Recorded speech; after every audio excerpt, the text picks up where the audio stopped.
नमस्कार, स्वागत है आपका फिफाना हिंदी क्लासेस के YouTube चैनल पर। और आज की क्लास फिर से पीटीटी एग्जाम स्पेशल रखी गई है। तो कल की क्लास में अपनों ने कुछ टॉपिक का शॉर्ट एंड स्वीट अध्ययन किया था, साथ साथ मोस्ट क्वेश्चन के साथ। तो चलिए आगे अपन देखते हैं कौन सा टॉपिक किस दृष्टि से महत्वपूर्ण है और किस टॉपिक में किस किस प्रकार के प्रश्न बन सकते हैं। तो कल की क्लास में अपन कहाँ थे? संधि टॉपिक पर थे। तो चलिए वहीं से शुरू करते हैं। संधि टॉपिक पर थे और संधि टॉपिक में अपन थे व्यंजन संधि पर। व्यंजन संधि में मैंने आपको कुछ विशिष्ट नियम बताए थे और जो विशिष्ट नियम बताए थे उनमें मैंने कुछ नियम आपको करवा दिए थे। तो कुछ नियम जो करवाए थे उनमें अपनों ने पढ़ा था, एक तो हलंत ब का नियम पढ़ लिया था, तीसरे चौथे पांचवें वर्ण का नियम पढ़ लिया था। अहन का नियम, देखिए नियम की यदि अपन बात करें तो अहन के दो नियम होते हैं, एक तो र आने पर और एक अहन के साथ र के अलावा वर्ण आने पर, ठीक है। ये दो नियम होते हैं अहन की संधि के। यदि अपन देखें कि भाई अहन के साथ यदि र आ रहा है तो ये अहो में बदल जाता है, और यदि अहन के साथ र नहीं आ रहा तो ये अहर में बदल जाता है। इतना सा परिवर्तन करना होता है। कैसे? और यहाँ पर जो महत्वपूर्ण शब्द है वो मैं आपको बता देती हूँ। एक तो अहन जोड़ पति, ये शब्द महत्वपूर्ण माना जाता है। अब यहाँ पर देखिए जो शब्द है, अब यहाँ पर अहन के साथ क्या आया है? प आया है, यानी र तो नहीं आया। अगर र आता तो अपन इसका अहो बना देते, परंतु यहाँ पर र के अलावा वर्ण आया है, प आया है, तब अपन क्या करेंगे? इसको अहर में बदल देंगे, ठीक है। अब इनका योग करो, अर्थात इन दोनों शब्दों को मिला दो। र पति, इस प्रकार से शब्द लिखा जाएगा। और चूंकि र आधा है तो अपन इसको अहर पति इस रूप से भी लिख सकते हैं। अहर पति किसका पर्याय कहा जाता है? सूर्य का पर्याय कहा जाता है, क्योंकि अहन का शाब्दिक अर्थ क्या होता है? दिन होता है। जिस प्रकार से अपन सप्त अहनों का समूह है, सप्ताह कहते हैं, सप्त अहनों के समूह को सप्ताह कहते हैं, क्योंकि 7 दिन का समूह ही सप्ताह कहलाता है। तो इसलिए दिन का स्वामी कौन होता है? सूर्य, क्योंकि दिन सूर्य ही बनाता है। इसी के साथ एक शब्द जो महत्वपूर्ण है वो है अहन जोड़ अहन, ये है। तो यहाँ पर देखिए अहन आ रहा है, इस यहाँ पर भी र के अलावा वर्ण आ रहा है, तो अपन इसको किस में बदल देंगे? अहर में बदल देंगे, ठीक है। अब यहाँ पर अहर बदला तो देखिए यहाँ पर जो है आगे ए स्वर है तो ये इसमें जुड़ जाएगा, क्योंकि ये आधा व्यंजन है। तो ए है, ये तो जो के त्यों आ जाएगा, ठीक है।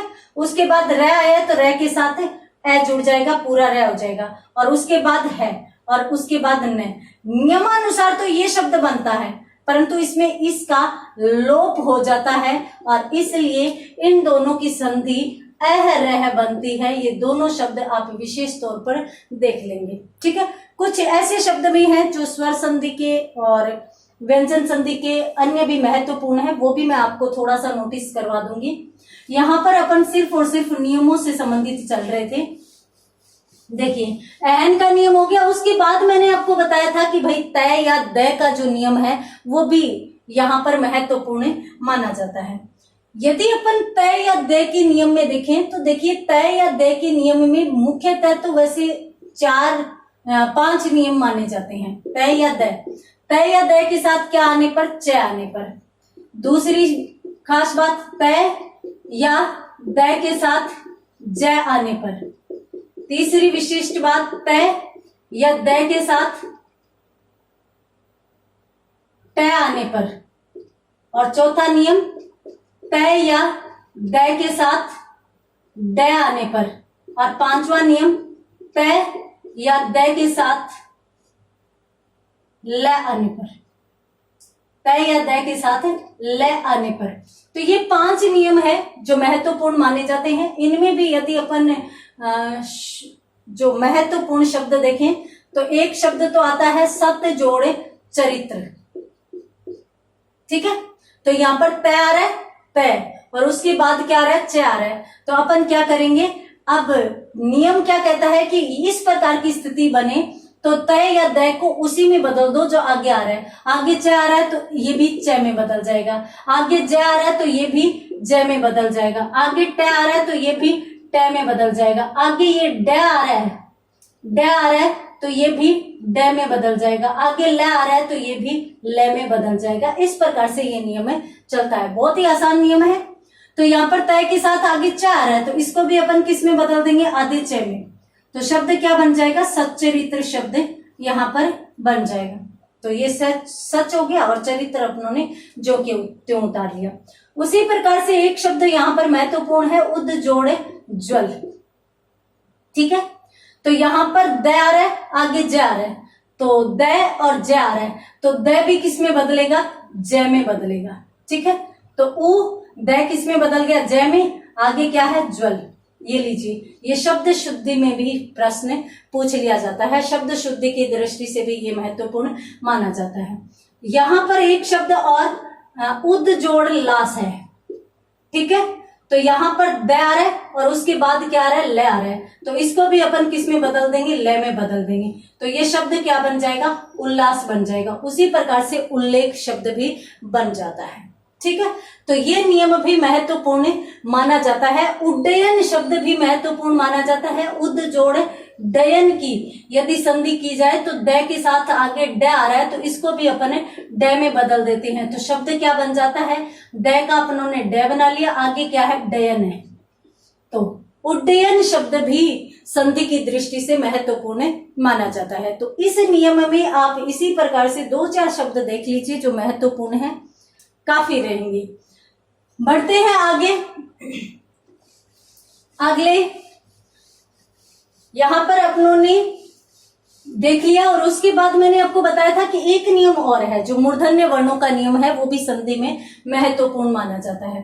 तो मूर्धन्य वर्णों के नियम में क्या होता है, मूर्धन्य वर्णों का नियम देखिए, मूर्धन्य वर्णों का नियम महत्वपूर्ण है। क्यों है, किस प्रकार से है, मैं आपको बता देती हूं। देखिए, यदि कहीं पर किसी भी शब्द में ऐसे हो कि दंत्य वर्ण आ जाए, सबसे पहले तो याद कीजिए दंत्य वर्ण कौन से थे, दंत्य वर्ण तो लृतलस दंत्य होता है, तो तय वर्ग आता है, एक तो तय वर्ग आता है और इसके साथ साथ स ये वाला आता है, ये दंत्य है। और मूर्धन्य वर्णों की यदि बात करें तो मूर्धन्य वर्णों में टय वर्ग आता है और टय वर्ग के साथ साथ श ये आता है। ठीक है, ये नियम कैसे चलता है, इसमें किस किस प्रकार की कौन सी शर्त होती है, उसको भी अपन यहाँ पर देख लेते हैं। देखिए, नियम कहता है यहाँ पर, नियम ये कहता है कि यदि कहीं पर भी, यदि किसी भी शब्द में ई या उ आ जाए, ई या उ, और उसके साथ दंत्य वर्ण आ जाए, दंत्य वर्ण, दंत्य वर्णों में कोई भी आ जाए, त, थ, द, ध, न या स, कोई भी आ जाए तो ये किस में बदलेंगे, मूर्धन्य में बदलेंगे। त किस में बदल जाएगा, ट में, थ ठ में, द ड में, ध ढ में, न अण में, और ये से इस में, इस प्रकार से बदल जाएंगे। ईयू के साथ कौन आना चाहिए, दंत्य वर्ण आना चाहिए। यहां पर एक चीज और मैं बता देती हूं, पूरे वर्ण तक परिवर्तन होगा। हालांकि ये नियम अपनी क्लास में बहुत अच्छे से करवा चुकी हूं। पूरे वर्ण तक नियम है, पूरे वर्ण तक परिवर्तन किया जाएगा। मान लीजिए यहां पर शुरू में आधा वर्ण आ रहा है तो आप उसमें भी परिवर्तन करेंगे, उसके आगे वाले में भी परिवर्तन करेंगे, और आगे वाले में भी परिवर्तन कब करेंगे, जब यदि वो दंत्य है तो ही। अगर दंत्य नहीं है तो छोड़ देंगे। कैसे, आपको समझ में नहीं आ रहा होगा, अब देखिए आप, एक शब्द है वी जोड़ सम, ठीक है, यहाँ पे ई आ रहा है, पहली शर्त पूरी, आगे क्या आ रहा है, से आ रहा है, से दंत्य से है, तो अपने को परिवर्तन क्या करना है, सिर्फ एक परिवर्तन करना है, इसको मूर्धन्य में बदलना है, इसको मूर्धन्य में, और ये पूरा है तो पूरा बन जाएगा। शब्द क्या बना, विषम बना। ठीक है, ये नियम है। अब पूरे और आधे वाले का शब्द समझ लीजिए। एक शब्द है युधि जोड़ स्थिर, ये शब्द है। मैंने कहा पूरे तक परिवर्तन करना है। अब देखिए यहां पर ईश्वर आ रहा है तो ये हमारी शर्त पूरी है।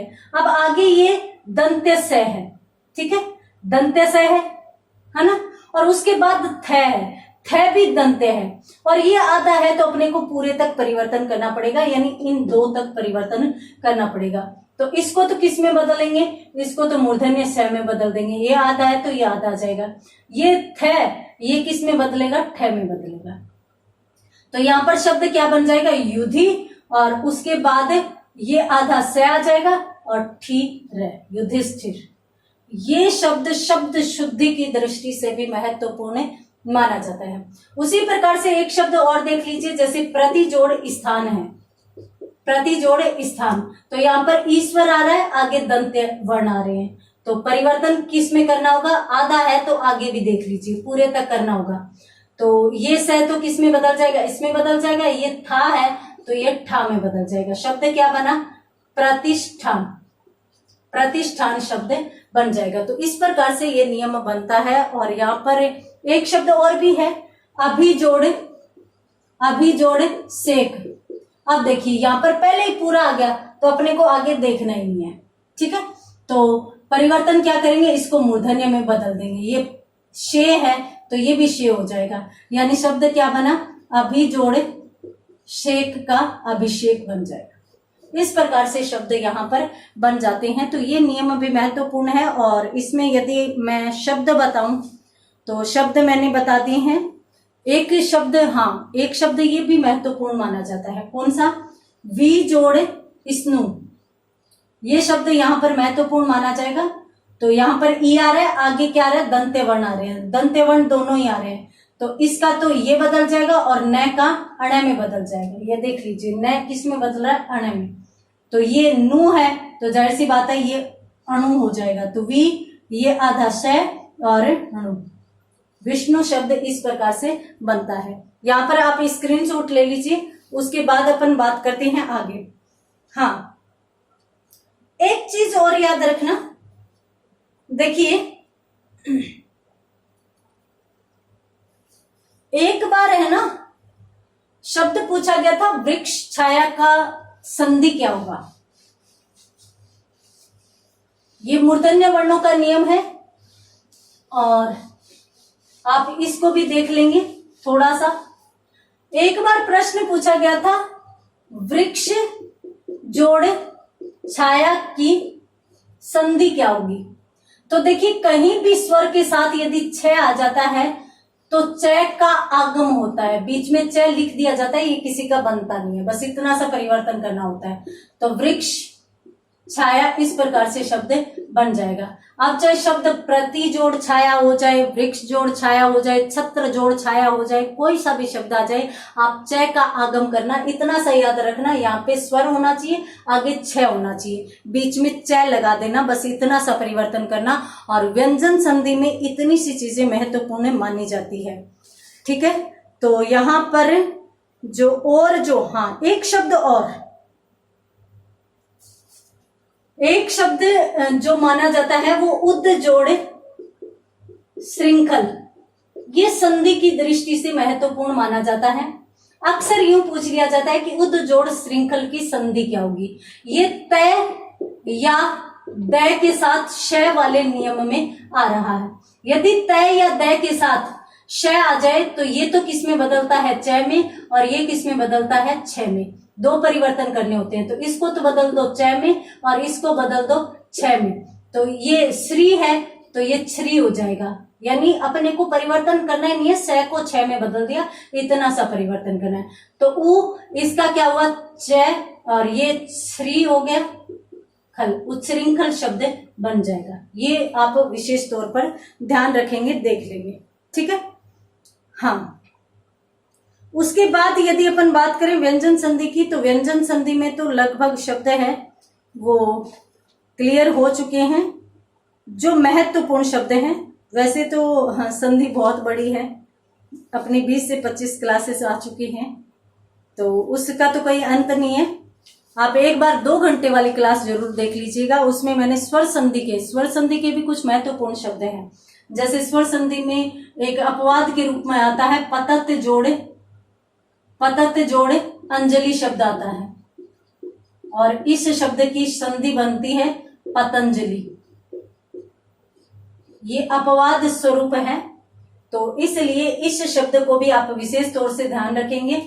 और ये महत्वपूर्ण शब्द आया हुआ शब्द है, तो इसलिए कुछ शब्द ऐसे हैं जिनके लिए आप यदि वो क्लास देख लें पूरी की पूरी, तो आपकी संधि कहीं भी किसी भी प्रकार की संधि में तो कोई समस्या नहीं आएगी। ठीक है।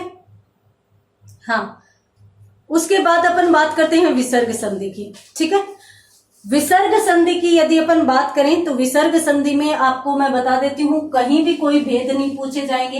हालांकि विसर्ग संधि के भी 3 भेद होते हैं, सत्व विसर्ग संधि, उत्व विसर्ग संधि, ऋत्व विसर्ग संधि। ये 3 भेद होते हैं, परंतु भेदों से संबंधित मैंने आपको पहले ही बता दिया कि भाई कहीं भी किसी भी प्रकार का कोई भी प्रश्न भेदों से संबंधित नहीं पूछा जाएगा। कोई नहीं पूछेगा आपको कि भाई विसर्ग संधि के कितने भेद होते हैं। देखिए, आपको मैं बता देती हूं कि विसर्ग संधि जो है उसके 3 भेद होते हैं, और कौन कौन से होते हैं? सत्व, उत्व और ऋत्व। ये 3 भेद होते हैं। यहां पर यदि अपन देखें तो सत्व विसर्ग संधि वहां मानी जाती है जहां विसर्ग का स बनता हो, और उत्व वहां मानी जाती है जहां विसर्ग का ओ बनता हो, और ऋत्व वहां मानी जाती है जहां विसर्ग का र हो। ठीक है। तो देखिए, सत्व में जो अपन देखते हैं विसर्ग के साथ यदि च या छ में से कोई आ जाए तो विसर्ग किस में बदलेगा? इस श में बदलेगा। विसर्ग के साथ यदि ट या ठ आ जाए तो विसर्ग इस श में बदलेगा, और यदि विसर्ग के साथ त या थ में से कोई आ जाए तो विसर्ग इसमें बदलेगा। क्यों? क्योंकि ये इसके परिवार के सदस्य हैं। च वर्ग का ये स माना जाता है, ट वर्ग का ये माना जाता है, त वर्ग का ये माना जाता है। जैसे हरिही जोड़ चंद्र, ये शब्द है, तो यहां पर विसर्ग आ रहा है, विसर्ग के साथ च आ रहा है, तो शब्द क्या बन जाएगा? ये बन जाएगा। और शब्द क्या बन जाएगा? शब्द बन जाएगा हरिश्चंद्र। यहां पर जो महत्वपूर्ण शब्द है वो है मनः जोड़ चिकित्सक। ये शब्द महत्वपूर्ण है, आ चुका है। विसर्ग आ रहा है, आगे च आ रहा है, तो इसको अपन किस में बदल देंगे? श में बदल देंगे, तो मनस चिकित्सक शब्द यहां पर बन जाएगा। तो मनस चिकित्सक शब्द यहां पर बन जाएगा। ये महत्वपूर्ण माना जाता है। इसके अलावा यदि मैं शब्द आपको बताऊं कि कौन कौन से शब्द महत्वपूर्ण माने जाते हैं, तो देखिए, एक शब्द महत्वपूर्ण माना जाता है, वो है पुनः जोड़ च। तो विसर्ग के साथ च, तो ये श आ जाएगा, और शब्द क्या बन जाएगा? पुनश्च। पुनश्च शब्द यहां पर बन जाएगा। उसके अलावा यदि अपन देखें तो अगर मान लीजिए कि विसर्ग के साथ ये तीनों स ही आ जाए, विसर्ग के साथ यदि तीनों सही आ जाए, ये आ जाए या ये आ जाए या ये आ जाए, तो विसर्ग को इसी में ही बदल देना। किसमें? यदि ये आ रहा है तो इसमें बदल जाएगा, यदि ये आ रहा है तो इसमें बदल जाएगा, और यदि ये आ रहा है तो इसी में बदल जाएगा। जैसे मान लीजिए एक शब्द है पुरः जोड़ सर, अब ये स आ रहा है तो विसर्ग भी आधे स में बदल जाएगा, और शब्द क्या बन जाएगा? पुरस्सर। इस प्रकार से परिवर्तन होता है। ठीक है। हाँ, एक शब्द आप याद रखेंगे जो है उत्व विसर्ग संधि की। ठीक है। उत्व विसर्ग संधि में इसका यदि आप स्क्रीनशॉट लेना चाहते हैं तो स्क्रीनशॉट ले लीजिए। उसके बाद अपन बात करते हैं आगे अपन बात करेंगे किसकी? उत्व विसर्ग संधि में। देखिए, उत्व विसर्ग संधि का नियम है कि ए के साथ विसर्ग और फिर स घोष वर्ण आ जाए। ए के साथ विसर्ग आ जाए और सैघोष वर्ण, और सैघोष वर्ण भी कौन से आ जाए, स्वरों को छोड़कर, ए विसर्ग फिर सैघोष वर्ण, और सैघोष में भी कौन से आ जाए, स्वर नहीं आए, स्वर नहीं आए, तो अपन विसर्ग को किस में बदल देते हैं, ओ में बदल देते हैं। अब यहां पर यदि अपन बात करें तो देखिए एक शब्द आता है अधय, ए आ गया, विसर्ग आ गया, उसके बाद हस्ताक्षर, ये शब्द है, ठीक है। तो ए विसर्ग और है सैघोष वर्ण होता है, तो अपन इस विसर्ग को किस में बदल देंगे, ओ में बदल देंगे, और ये इस पर लग जाएगा, यानी शब्द क्या बन जाएगा, अधो हस्ताक्षर बन जाएगा। और इसकी गलती हम कहां दोहराते हैं, अधय जोड़ पतन में दोहराते हैं, अधय जोड़ पतन में दोहराते हैं। ये हालांकि ये शुद्ध है, परंतु यहां पर सैघोष वर्णों का नियम है। सैघोष वर्ण तीसरा, चौथा और पांचवा होता है प्रत्येक वर्ग का, पहला वर्ण ए घोष होता है। तो अपन क्या करते हैं, देखिए अधो हस्ताक्षर बनता है, अधो लिखित बनता है, अधो वस्त्र बनता है, अधोगामी बनता है, सरोज बनता है, यशोदा बनता है, मनोज बनता है। तो अपन यहां पर क्या कर देते हैं, उसी ले के अनुसार अपन यहां पर अधोपतन कर देते हैं बिना देखे, जबकि यहां पर सैघोष वर्ण तो है नहीं, ये तो अघोष है। तो यहां पर जो शब्द बनेगा वो अधय जोड़ पतन ही बनेगा। ये संधि का विसर्ग जो ये एक ऐसा संधि का नियम है जिसमें कै ख पै फै का अलग से नियम चलता है और उसमें कोई भी परिवर्तन नहीं होता है। तो अधय पतन का अधय पतन ही रहता है। उसी प्रकार से कुछ ऐसे शब्द होते हैं जिनमें विसर्ग का लोप मात्र होता है, बाकी कोई परिवर्तन नहीं होता। तो यह इसी प्रकार का शब्द है जिसमें अत जोड़ एव, अतः जोड़ एव का शब्द क्या बन जाता है, अत एव बन जाता है।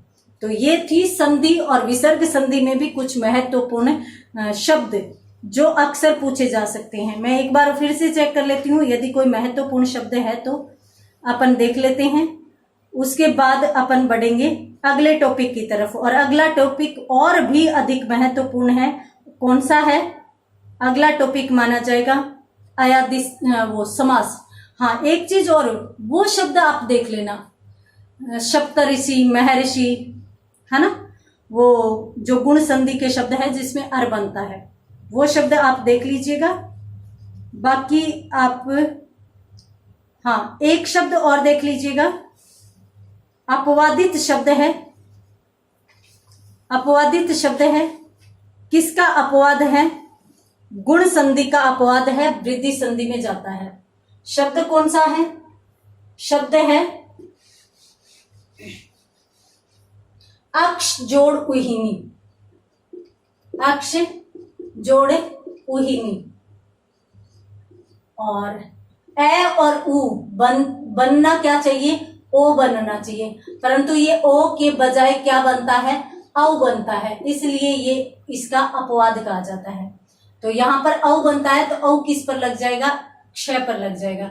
तो अक्षय जोड़ औ अक्षौ हो गया, और उसके बाद अक्षौ हिन्नी, और नी का क्या बन जाता है, अणी बन जाता है। ये एक नियम है कि यदि शब्द में कहीं भी शय, कौन सा मूर्धन्य जो षटकोण वाला होता है, वो शय र या री कहीं भी आ जाए तो अंत में यदि न आ रहा है तो वो अण में बदल जाता है। ये सभी संधियों में चलता है।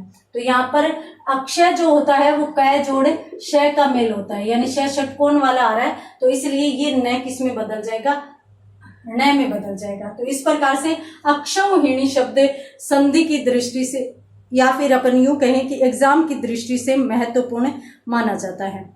हाँ, एक शब्द और माना जाता है, कौन सा, देखिए उत्तम जोड़ ऋण का उत्मर्ण बनता है। उत्तम जोड़ ऋण का क्या बनता है, उत्मर्ण बनता है, उत्मर्ण बनता है, यानी अर इसका बन जाएगा। किस संधि के तहत, ए जोड़ री। ए जोड़ री कौन सी संधि होती है? गुण संधि होती है और अर बनता है। तो इसलिए ये शब्द देख लेंगे। उत्मर्ण और अधमर्ण ये दोनों के दोनों अपवादित शब्द नहीं है, गुण संधि के ही उदाहरण है। तो आप इन दोनों को भी देख लीजिए। हाँ, एक चीज और देख लीजिए, ऋण जोड़ ऋण। यदि ये शब्द देखिए तो इन दोनों शब्द का संधि होता है ऋणार्ण, ऋणार्ण। तो ये शब्द भी आप विशेष तौर पर देख लेंगे, ऋणार्ण शब्द बनता है। तो यहां पर जो अपनों ने देखे, हाँ एक शब्द और देख लेना, गुणाका जोड़ ईश। गुणाका जोड़ ईश की संधि होती है गुणाकेश। गुणाकेश, गुणाकेश नींद का जो स्वामी, गुणाका नींद को कहते हैं, नींद का जो स्वामी होता है उसे गुणाकेश कहा जाता है। तो यहां पर ये चीज मोस्ट थी जो अपनों ने देख ली। हाँ, एक शब्द और देख लीजिए। देखिए, यदि कहीं पर शुक जोड़ ओदन आ जाए तो शुकोदन शब्द बनता है, शुकोदन शब्द बनता है। अब इसका चाहे संधि पूछ ले चाहे विच्छेद पूछ ले, आपको उसके लिए तैयार रहना है। बाकी तो अकॉर्डिंग टू रूल से सारे के सारे शब्द चलेंगे, ठीक है। हाँ, अपवादित शब्दों की यदि अपन देखें तो 3 शब्द आप विशेष तौर से ध्यान रखेंगे। कौन कौन से? एक तो विश्वामित्र रखेंगे, विश्व जोड़ मित्र की संधि होगी विश्वामित्र। ये दीर्घ संधि का अपवाद है, ठीक है, विश्वामित्र। एक मूसल जोड़ धार की संधि होगी मूसलाधार, ठीक है। और एक दीन जोड़ नाथ की संधि होगी दीनानाथ। ये 3 शब्द आप विशेष तौर पर ध्यान रखेंगे। अपवादित शब्द हैं, तीनों के तीनों दीर्घ संधि के अपवाद हैं। आप विशेष तौर पर इन शब्दों को ध्यान रखेंगे, ठीक है। तो ये थी संधि और संधि के कुछ महत्वपूर्ण शब्द जिनको आप विशेष तौर पर ध्यान रखेंगे। बढ़ते हैं अपन अगले टॉपिक की तरफ। अगला टॉपिक कौन सा देखेंगे अपन? यहाँ पर समास देखेंगे, ठीक है। समास की भी अपनी 2 घंटे की क्लास आ चुकी है, यदि आप देखना चाहो, परंतु समास के अपने 3 पार्ट शायद मिलेंगे। तो अगर आप वो क्लियर नहीं कर पाते हैं तो भी अपन शॉर्ट एंड स्वीट जितना मेरे से हो पाता है वो मैं करवा देती हूं। चलिए, समास। समास में एक चीज तो याद रखना कि देखिए, कहीं भी पदों का मेल अगर अपन करते हैं तो वहां पर समास माना जाता है। परिभाषा कहीं नहीं पूछी जाएगी, आज तक नहीं पूछी गई, भेद नहीं पूछे जाएंगे। हाँ, सीधे के सीधे उदाहरण पूछे जाएंगे और उदाहरणों में भी किस किस प्रकार की बातें, कौन कौन से उदाहरण पूछे जाएंगे। वर्तमान दृष्टि से यदि अपन देखें ना तो कर्मधारय से और तत्पुरुष से, इन्हीं दोनों से प्रश्न पूछे जा रहे हैं। कर्मधारय जो कि तत्पुरुष में ही आता है, हालांकि तो कर्मधारय के पूछे जा रहे हैं, इसके साथ साथ इसके तत्पुरुष समास के उदाहरण पूछे जाते हैं। यदि अपन देखें मोटे तौर पर समास के भेदों की, सबसे पहले तो मैं आपको बता देती हूँ, मैंने यूं कहा कि 2 शब्दों का मेल या 2 पदों का मेल जब अपन कर देते हैं तो उसे समस्त पद या समासिक पद कहते हैं। तो पद किसे कहते हैं, ये चीज भी पूछी जा सकती है। पद किसे कहते हैं? ये शब्द ही होता है, परंतु शब्द जब वाक्य में प्रयोग कर दिया जाता है तब वह शब्द शब्द में शब्द न कहलाकर पद कहलाने लगता है।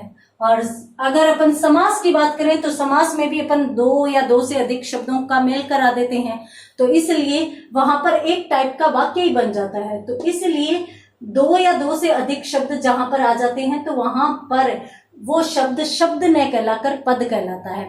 तो जहां पर अपनों ने समास की क्रिया कर दी तो वहां पर वह सामासिक पद कहलाएगा, न कि सामासिक शब्द कहलाएगा हमेशा। अब अपन बात करते हैं समास के प्रमुख भेदों की। तो समास के भेदों की यदि बात करें तो कुल 4 भेद होते हैं। किसके आधार पर? पद के आधार पर। तो पद के आधार पर कह सकते हैं, पद की प्रधानता के आधार पर कह सकते हैं। यदि किसी सामासिक पद में प्रथम पद प्रधान हो तो वहां पर अव्ययी भाव समास माना जाएगा, अव्ययी भाव समास माना जाएगा। और यदि कहीं पर द्वितीय पद प्रधान हो तो वहां पर तत्पुरुष समास माना जाएगा। अगर कहीं पर दोनों पद प्रधान हो तो वहां पर द्वंद्व समास माना जाएगा। और यदि कहीं पर दोनों ही पद प्रधान न होकर कोई अन्य पद आ जाए, उसकी प्रधानता हो, तो वहां पर बहुव्रीहि समास माना जाता है। ठीक है, ये 4 भेद माने जाते हैं समास के। अब आप सोच रहे होंगे कि भाई 6 भेद पढ़े हैं, द्विगु भी पढ़ा है, कर्मधारय भी पढ़ा है। तो आपको मैं बता देती हूँ कि द्विगु और कर्मधारय दोनों में द्वितीय पद प्रधान होता है, तो इसलिए इनको भी इसी वर्ग में शामिल कर लिया जाता है, अर्थात तत्पुरुष समास के उपभेदों में उनको पढ़ लिया जाता है। तो कर्मधारय समास और द्विगु समास इसी में ही शामिल कर लिए जाते हैं। ठीक है, स्क्रीनशॉट लेना चाहते हैं तो ले लीजिए, अन्यथा ये बात तो कॉमन सी है, आप जानते भी होंगे, एग्जाम की तैयारी कर रहे हैं तो। और इनमें से कोई भी चीज, हाँ, इस प्रकार से पूछा जा सकता है, पीटीटी की एग्जाम है तो बहुत ही नॉर्मल चीजें आएगी।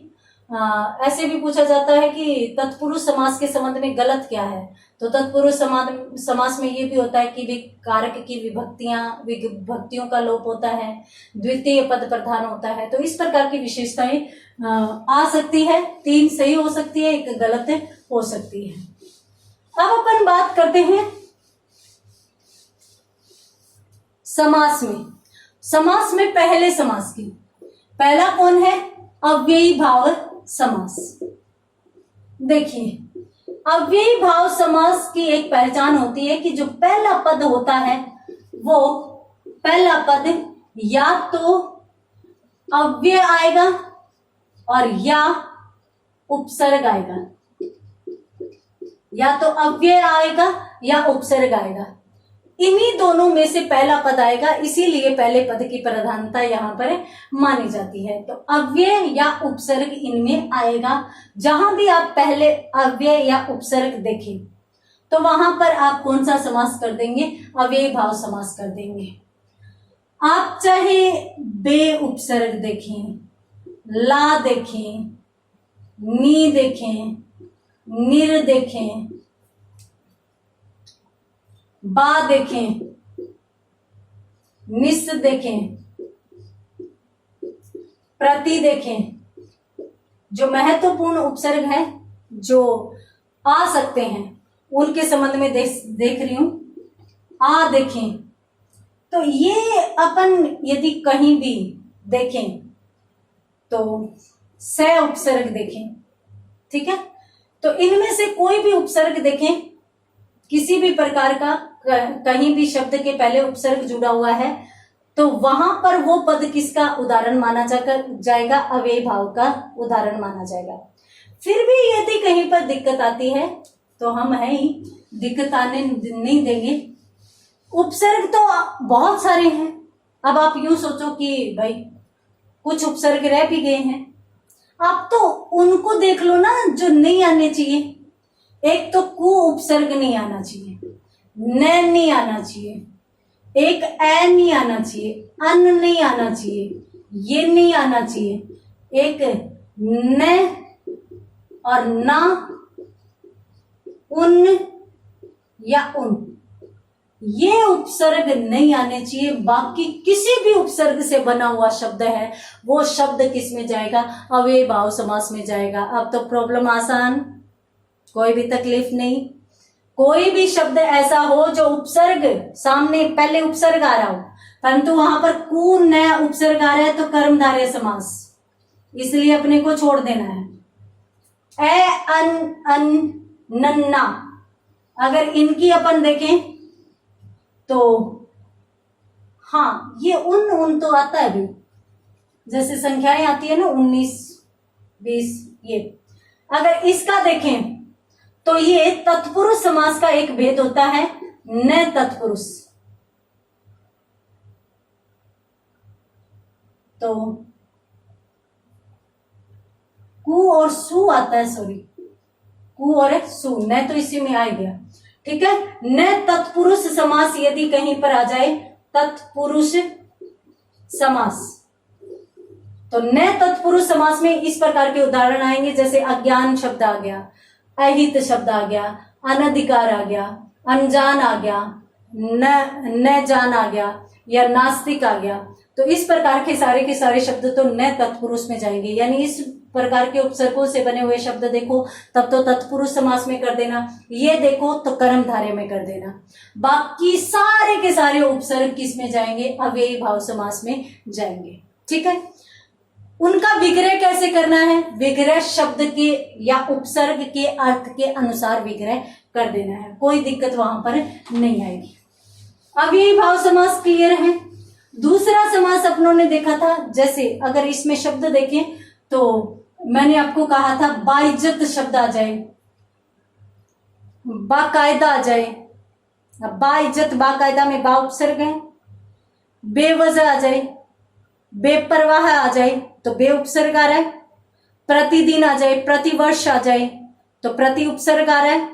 तो इस प्रकार से जहां पे उपसर्गों वाले शब्द आप देखो तो वहां पर आप कौन सा समास करेंगे, अव्ययी भाव समास करेंगे। और सामान्यतः प्रश्न है वो इस प्रकार का नहीं पूछा जाता कि इसका विग्रह क्या होगा। वर्तमान में जो प्रश्न पूछा जा रहा है वो यूं पूछा जा रहा है कि निम्न में से कौन सा तत्पुरुष का उदाहरण नहीं है, निम्न में से कौन सा अव्ययी भाव समास का उदाहरण है, या शब्द दे दिया जाता है कि इस शब्द में कौन सा समास माना जाएगा। वर्तमान में इस प्रकार के प्रश्न आ रहे हैं, परंतु 1% यदि इस प्रकार के भी पूछ लिए जाए कि भाई इस सामासिक पद का विग्रह बताइए, सही विग्रह कौन सा है, तो वो शब्द के अर्थ के अनुसार आ जाता है। देखिए उसके बाद अपन देखते हैं दूसरा भेद कौन सा था, तत्पुरुष, उसको छोड़ दीजिए। तीसरा भेद कौन सा था, तीसरा भेद अपनों ने देखा द्वंद्व समास देखा, ठीक है, द्वंद्व समास देखा। अब द्वंद्व में किस प्रकार के शब्द आते हैं, द्वंद्व में माता पिता, भाई बहन, दादा दादी, नाना नानी, गुरु शिष्य, गौरी शंकर, सीताराम, इस प्रकार के दो ऐसे शब्द जो बराबरी वाले हो वो आते हैं। क्यों, क्योंकि द्वंद्व बराबरी वालों में ही होता है। कमजोर के साथ यदि आप द्वंद्व करने लगोगे, क्यों रे ऐसे ही तो कमजोर है, क्यों कर रहा है ना। और यदि आप अपने से मजबूत वाले हो वहां पे तो हिम्मत ही नहीं पड़ेगी, आपसे कोई स्ट्रोंग है उसके साथ तो आपकी लड़ने की हिम्मत नहीं पड़ेगी। कमजोर के साथ लड़ोगे तो आपकी आत्मा ही कह देगी कि इसके साथ क्या लड़ रहा है। तो इस प्रकार से द्वंद्व किसके मध्य होता है, बराबर वालों में। वर्तमान समय में किस प्रकार के शब्द आ रहे हैं, शब्द आ रहे हैं चाय वाय, सब्जी वब्जी, चप्पल वप्पल, किस में जाएंगे, द्वंद्व समास में जाएंगे, ठीक है। एक सार्थक और एक निरर्थक शब्द यदि कहीं पर आ रहा हो तो वो द्वंद्व समास में जाएगा। ये आप जानते ही हैं कि भाई जो शब्द है दादा दादी, मामा मामी, भाई बहन, माता पिता, ये सारे के सारे तो द्वंद्व में जाते ही हैं।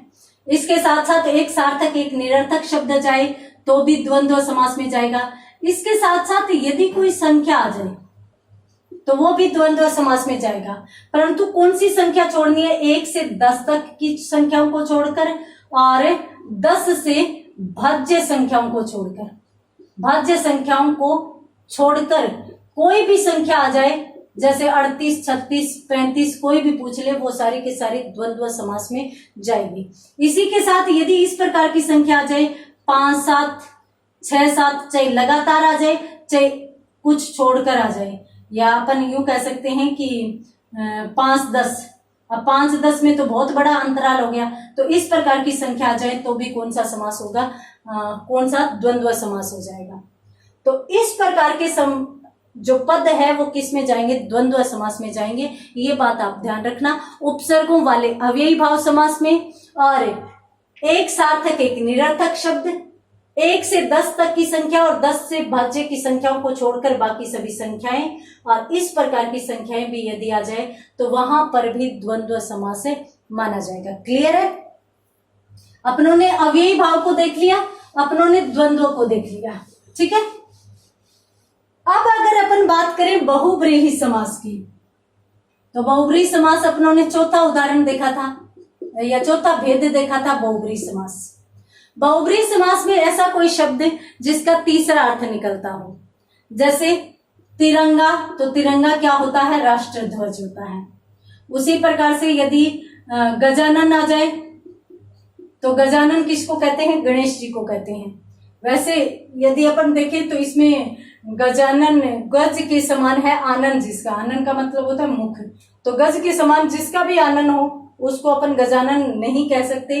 क्यों? क्योंकि गजानन जो है वो विशेष तौर पर गणेश के अर्थ में रूढ़ हो चुका है। ठीक है, उसी प्रकार से लंबोदर आ जाए, लंबोदर आ जाए, पीताम्बर आ जाए, पीताम्बर। अब पीताम्बर का मतलब पीले वस्त्र पहनने वाला। आप पीले वस्त्र पहन लोगे तो भी आपको कोई पीताम्बर नहीं कहेगा। क्यों? क्योंकि पीताम्बर जो है वो भगवान विष्णु के संदर्भ में रूढ़ हो चुका है। तो इसलिए यहाँ पर हाँ, चक्र पाणी आ जाए, आप चक्र पाणी में उठा लीजिए, पानी का मतलब होता है हाथ, तो चक्र पाणी में उठा लीजिए, आपको कोई भी नहीं कहेगा कि आप चक्र पाणी हो। क्यों? क्योंकि ये भी भगवान है विष्णु के अर्थ में रूढ़ हो चुका। नीलकंठ, अब नीलकंठ जो है वो महादेव के लिए आता है, तो कोई भी नीले कंठ वाले को नीलकंठ नहीं कहा जा सकता। यहाँ पर सीधी की सीधी बात किसकी तरफ जाएगी? महादेव की तरफ जाएगी। नीला है कंठ जिसका, वह महादेव शिव। यानी हर एक का कोई न कोई तीसरा अर्थ आता हो। तिरंगा राष्ट्र ध्वज, गजानन गणेश जी, लंबोदर गणेश जी, पीताम्बर विष्णु भगवान, चक्रपाणी विष्णु भगवान, नीलकंठ महादेव। किसी भी शब्द, कोई भी शब्द ऐसा नहीं होता, चाहे आप षडानन ले लीजिए, षडानन आ जाए तो 6 मुख हैं जिसके, वो कार्तिकेय के अर्थ में चला जाता है। तो कार्तिकेय को षडानन कहते हैं। शाण मातुर भी कहते हैं, शाण मातुर, यानी 6 माताएं किसकी है? उसकी, वो भी कार्तिकेय है। तो कहीं भी इस प्रकार के शब्द आ जाए जिनका एक अन्य अर्थ निकलता हो, या फिर ये ऐसा शब्द जो किसी अन्य के लिए पुकारा जाता हो, तो वहां पर कौन सा माना जाएगा? वहां पर बहुब्रीहि समास माना जाएगा। 3 समास पढ़े अपनों ने उपसर्ग अव्ययी भाव समास में। ठीक है, उसके बाद द्वंद्व में एक सार्थक निरर्थक, इसके साथ साथ माता पिता भाई बहन वाले ऐसे शब्द, और इसके साथ साथ संख्याओं वाले शब्द द्वंद्व समास में।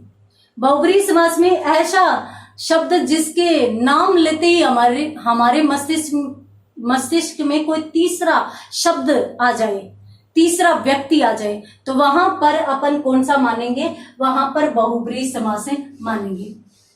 मैंने यहाँ पर वो तत्पुरुष समास नहीं बताया आपको। क्यों नहीं बताया? अभी बताती हूँ। द्विगु को और देख लीजिए, द्विगु समास। द्विगु समास में पहला पद संख्यावाची होगा, संख्यावाची। द्विगु, द्वि का भी 2 होता है, 2 गायों का समूह है, क्या कहलाता है? द्विगु कहलाता है। और त्रिनेत्र, त्रिनेत्र भी महादेव को कहते हैं। यदि बहुब्रीहि और द्विगु दोनों आ जाए तब तो आपको बहुब्रीहि करना है, परंतु वैसे इसमें द्विगु समास माना जाएगा। चौमासा, पचरंगी, षडगुण, सप्ताह, अठन्नी, नवरस, नवरात्रि या नवरात्र, दशक, शतक, जितने भी संख्याओं वाले शब्द हैं, दूबे, चौबे, कोई भी शब्द आ जाए वो सारे के सारे किस में जाएंगे? द्विगु समास में जाएंगे।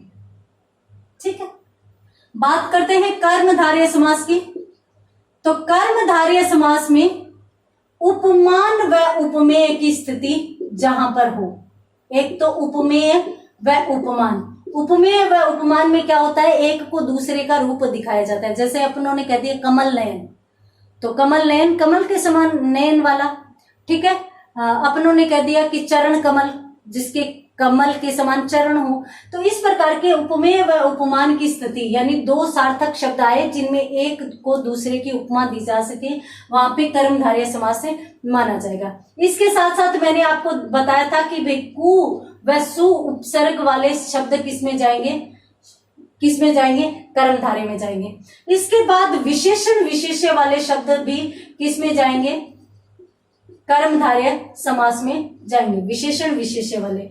अब विशेषण विशेष्य में अब कह दिया कि लाल मिर्च, रंग हमेशा विशेषण होते हैं, याद रखना।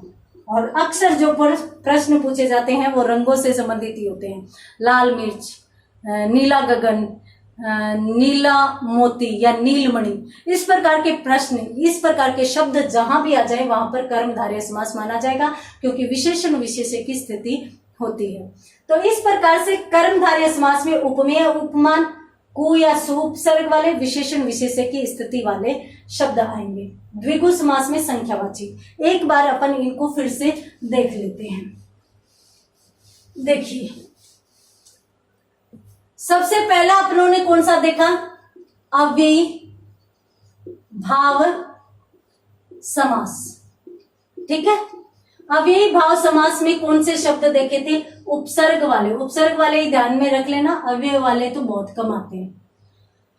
उसके बाद अपनों ने दूसरा जो देखा था समास का भेद, वो द्वंद्व देखा था। द्वंद्व में अपनों ने कौन कौन सी चीज देखी थी, एक तो माता पिता जैसे शब्द इसमें आएंगे, एक सार्थक व एक निरर्थक शब्द किस में जाएंगे, द्वंद्व में जाएंगे। एक संख्या वाले शब्द, और संख्या कौन सी, 1 से 10 तक को छोड़ दो, 10 के भाज्य को छोड़ दो, और दो संख्याएं यदि कहीं पर आ रही हो, 5 7 4 5, तो वो भी किस में जाएंगी, द्वंद्व समास में। तीसरी जगह अपनों ने कौन सा देखा था, बहुब्रीहि समास। बहुब्रीहि समास यानी एक शब्द का नाम लिया और अपने मस्तिष्क में तीसरा व्यक्ति आ गया।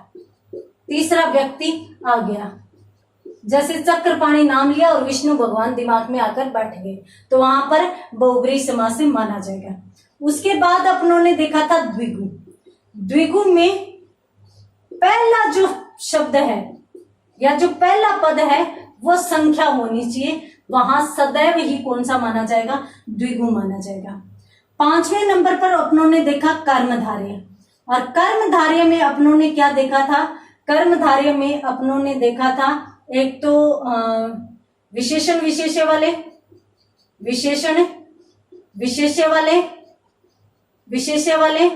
उपमेय व उपमान वाले। उपमेय उपमान में किस प्रकार के भी आ सकते हैं, एक को दूसरे का रूप दे दो, चाहे समानता बता दो, बस 2 उपमेय व उपमान है, वहां पर सदैव ही कर्मधारय। इसके साथ साथ कु या सु उपसर्ग वाले ये है, ये अपनों ने यहां पर पढ़ लिए। क्या बताना चाह रही हूं मैं, इतनी चीजों को ध्यान में रख लीजिए। इनसे अलग किसी भी प्रकार का कोई शब्द देखो, तत्पुरुष में रख देना, ये बताना चाह रही थी। क्योंकि तत्पुरुष समास बहुत बड़ा है, 7 भेद होते हैं उसके, जिनमें से 2 तो यही होते हैं, द्विगु और कर्मधारय। इसके अलावा भी 5 भेद बच जाते हैं, और 5 भेद यदि आप आज पढ़ोगे, 2 दिन बाद पेपर है, तो सब गोल हो जाएगा। आप शॉर्ट एंड स्वीट तरीके से चलिए कि पेपर भी क्लियर हो जाए और कहीं समस्या भी नहीं आए। तो यहां पर आपको सिर्फ इतना ध्यान रखना है कि उपसर्गों वाले अव्ययी भाव में करने हैं, माता पिता जैसे शब्द आ जाए, एक सार्थक एक निरर्थक शब्द आ जाए, संख्या आ जाए, द्वंद्व समास में करनी है। कोई शब्द जो तीसरा अर्थ लेकर आ रहा हो, बहुब्रीहि समास में करनी है। पहला पद यदि संख्यावाची हो तो द्विगु में करना है। विशेषण विशेष्य की स्थिति, उपमेय उपमान की स्थिति, या कु सु उपसर्ग की स्थिति आ रहा हो, कहीं भी कुपुत्र आ जाए, सुपुत्र आ जाए, कुनीति आ जाए, जो सुनीति आ जाए, तो वहां पर सुसंगति आ जाए, कुसंगति आ जाए, तो वहां पर कौन सा समास माना जाएगा, कर्मधारय समास से माना जाएगा। 3 शब्द विशेष ध्यान रखना, कद्दन आ जाए, कदाचार आ जाए, दो ही ध्यान में रख लेना, ये भी कर्मधारय समास में जाते हैं, ये विशिष्ट शब्द है। बस समास क्लियर।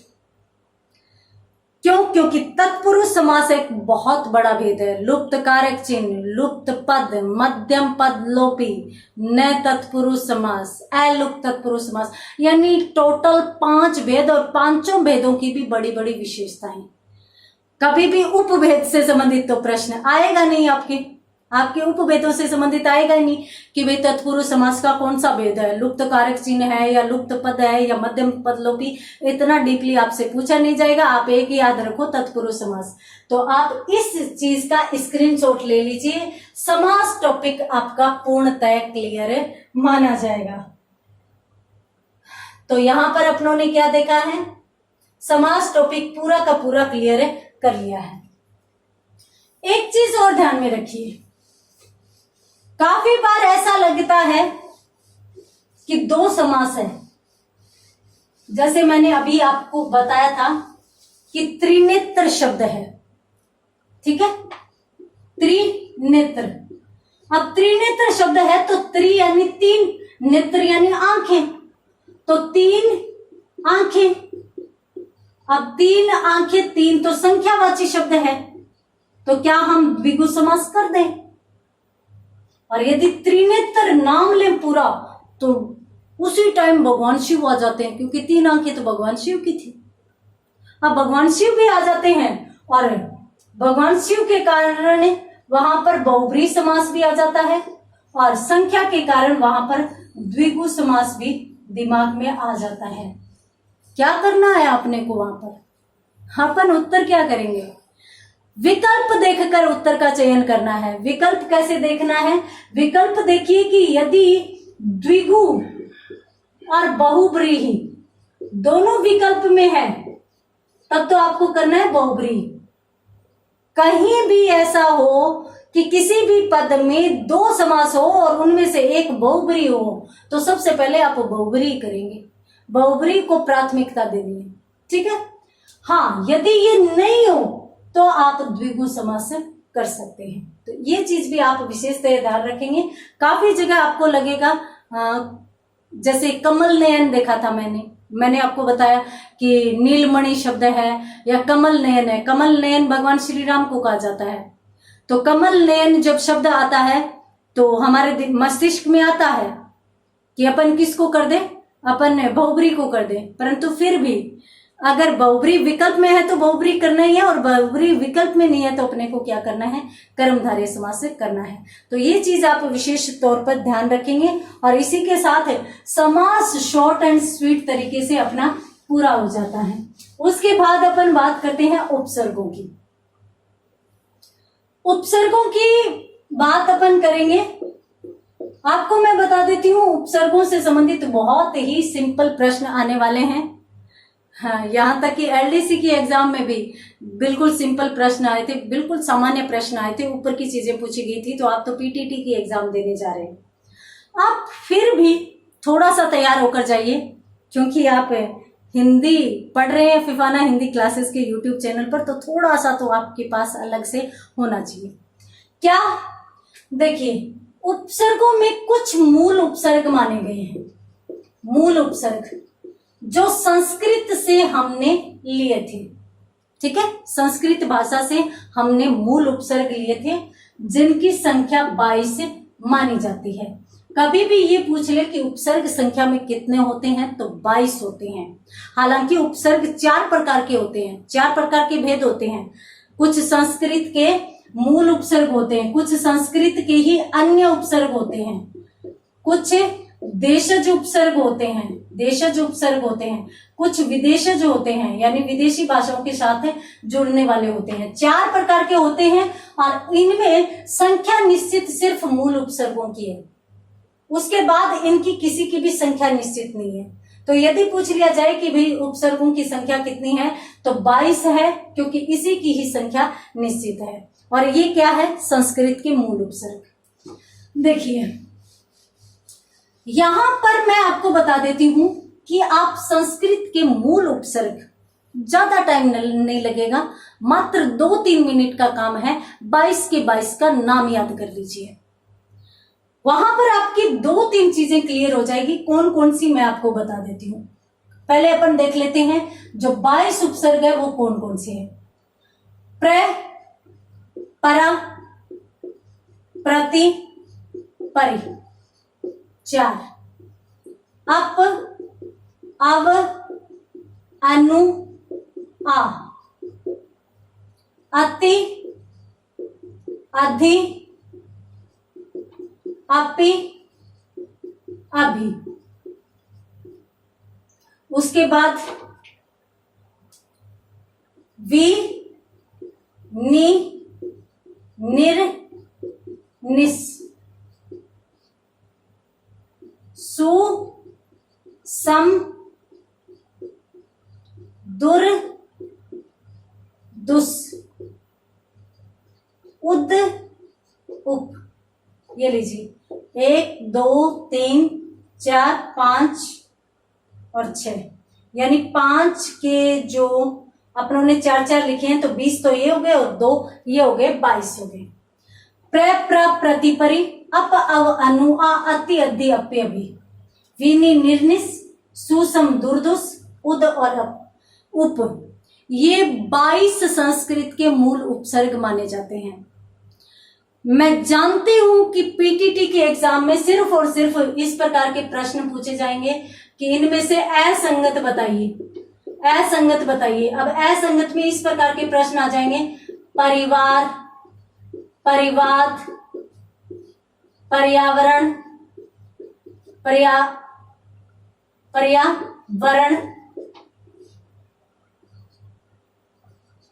परिहार।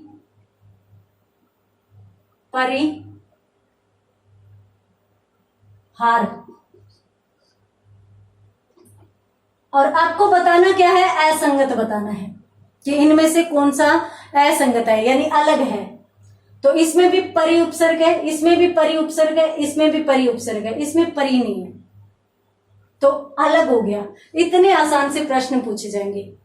यूं पूछ लिया जाएगा कि निम्न में से कौन सा शब्द प्रति उपसर्ग से नहीं बना, तो निम्न में से कौन सा उपसर्ग प्रति उपसर्ग से नहीं बना। आपके सामने विकल्प हो गए, प्रतिदिन हो जाएगा, प्रतिपल हो जाएगा, प्रतिवर्ष हो जाएगा, प्रतिवर्ष हो जाएगा, और इसके साथ साथ एक अन्य कोई परिहार शब्द की तरह एक शब्द आ जाएगा।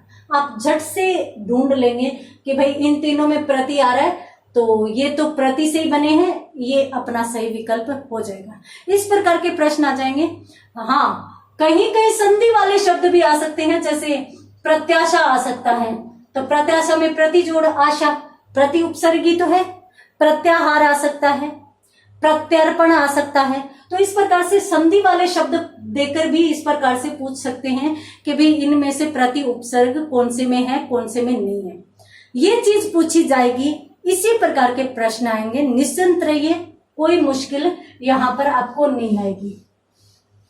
अब यदि अपन प्रश्नों के लेवल की बात करें, 1% मान लीजिए कि प्रश्न अच्छे आए, तो क्या हो सकता है। आपके सामने यूं आएगा, निम्न में से कौन सा शब्द संस्कृत के मूल उपसर्ग से बना है या नहीं बना है। दोनों टाइप के प्रश्न आ सकते हैं। तो यहां पर आपको पता होना चाहिए कि मूल उपसर्ग कौन कौन से हैं, कितने हैं। अब यहां पर अभिवादन आ जाएगा, ठीक है, संशय आ जाएगा, और उसके बाद अधिनायक आ जाएगा, उसके बाद दुपहिया आ जाएगा। इस प्रकार से प्रश्न आ जाए तो आपको पता होना चाहिए कि ये मूल उपसर्ग है, यहां पर सम आया है, ठीक है। और एक चीज याद रखना, ये हलंत वाला मैं है जो संस्कृत के मूल उपसर्गों में शामिल किया जाता है। यदि इस में से इस प्रकार के शब्द बने हुए हो, समतल बना हुआ हो, तो समतल शब्द में जो हिंदी के उपसर्ग हैं वो होता है, सम हिंदी के उपसर्गों में आता है, ये संस्कृत के मूल उपसर्गों में आता है। ये इन दोनों का विशेष तौर से आप ध्यान रखेंगे। याद रखना कि उपसर्ग सदैव इस स वाला होता है। अब शब्द में कहीं भी ये श आए या ये श आ जाए, कोई चिंता की बात नहीं, उपसर्ग ये ही करना है। उपसर्गों में न तो ये श कभी आता न ये श कभी आता। एक चीज और याद रखिए, उपसर्गों की कभी मात्रा बड़ी नहीं आती। उ आई है छोटी आई है, ई आई है छोटी आई है, कभी भी मात्रा बड़ी नहीं आएगी। कहीं भी देख लीजिए छोटी मात्रा आएगी। तो विकल्प इस प्रकार से भी आ सकते हैं कि निम्न में से कौन सा सही उपसर्ग है, और आपसे बड़ी मात्रा देके और उत्तर निकलवाने का प्रयास किया जाए। तो आपको विशेष तौर पे इस संबंध में भी ध्यान रखना है, ठीक है। तो आप ऐसे काम कीजिए, 2-3 बार इनको लिखिए, मूल उपसर्ग याद हो जाएंगे। और इसके अलावा सिंपल से प्रश्न आने वाले हैं। जो प्रश्न आएंगे, जिस प्रकार का तरीका होगा, उनमें भी मैं आपको बता देती हूँ। देखिए, उद उपसर्ग से संबंधित प्रश्न पूछे जा सकते हैं और सम उपसर्ग से संबंधित प्रश्न पूछे जाते हैं, प्रति परय से संबंधित प्रश्न पूछे जा सकते हैं। तो इस प्रकार से शब्द, इस प्रकार ये उपसर्ग है वो अत्यंत महत्वपूर्ण है। हाँ, पीछे एलडीसी की एग्जाम में अप व अव का पूछा गया था। आप थोड़ा थोड़ा 2-2, 4-4 शब्द सभी के देख लीजिएगा, आपकी चीजें क्लियर हो जाएगी।